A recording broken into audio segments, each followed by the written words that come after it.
விழுப்புரம் அதன் சுற்றுவட்டார பகுதிகளில் 20 நிமிடத்திற்கு மேல் கனமழை கொட்டி வருகிறது. கூடுதல் விவரங்களுடன் செய்தியாளர் சிவச்சந்திரன் இணைகிறார். சிவச்சந்திரன், கூடுதல் விவரம் என்ன? இன்று காலை முதலே பார்த்தீங்கன்னா வானம் மேகமூட்டம் தான் காணப்பட்டது. பின்னர் அதிக அளவு வெயிலின் தாக்கம் இருந்தது. இந்நிலையில தான் தற்போது திடீரென பார்த்தீங்கன்னா இந்த கனமழையானது கொட்டி வருவதை நாம் பார்த்து கொண்டிருக்கிறோம்.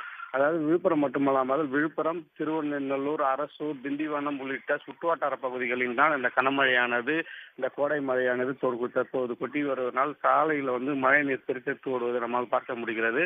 இந்த திடீர் மழை காரணமாக பொதுமக்களும் விவசாயிகளும் மகிழ்ச்சி அடைந்துள்ளதும் நாம் பார்க்க முடிகிறது.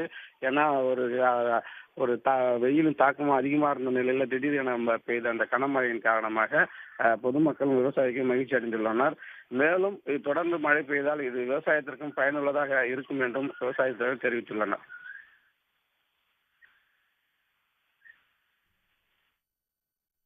தகவல்களுக்கு நன்றி சிவச்சந்திரன்.